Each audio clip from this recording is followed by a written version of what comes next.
তো আমার ওয়াইফকে বলছিলাম, শুনছিলাম মনে মনে যে ও বাসায় ঢুকলে আমার ফোন দিবে, আমি বাইরে থেকে তালা মেরে দিয়ে যাবো। তো তখন দুটো কথা খুব মনে আছে। আমার ভাই, আমার ওয়াইফ একবারও নিষেধ করে নাই, কারণ জানছিল যে এই কাজটাই আমি জন্মের পর থেকে করতে চেয়েছিলাম, ইনসাফের লড়াইটা।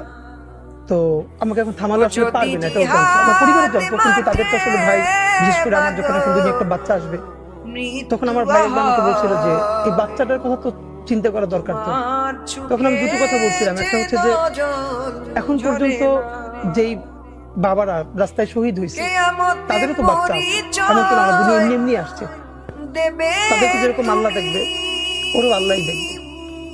আর একবার তখন আমি শুনতে পাচ্ছিলাম যে আমার ওয়াইফ বলতেছিল যে বাচ্চা ঢুকলে বলবো যে আমি ব্যাংক থেকে লক করে দেবো।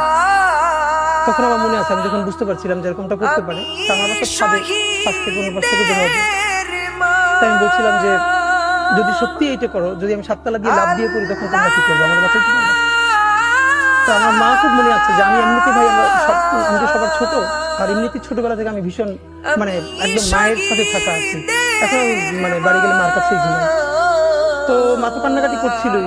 তখন মা একটা কথা বলছিল যে এমনি মরে যায়, কিন্তু ওইরকম মানে হত হত অবস্থা। তখন আমি বলতেছিলাম, মা কেউ যদি রুমে এসির মধ্যে মারা যায় আর কাউরে একদম গুলি করে মারে ফেললো, মানে কবরেই তো যাবে।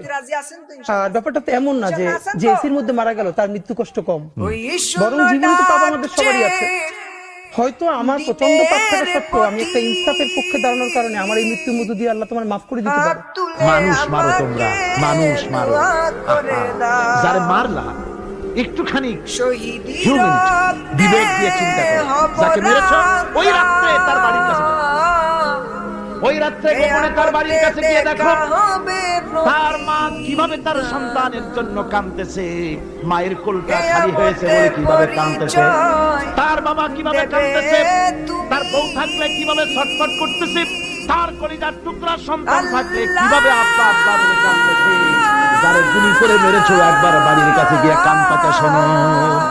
মনে রাখো যুবক, সন্ত্রাসীরা শুনে রাখো, অস্ত্র দিয়ে মানুষকে যারা মেরেছো, আল্লাহ কসম করে বলি যেভাবে মেরেছো ওইভাবে তোমাকেও নিহত হতে হবে, কোনো সন্দেহ নাই।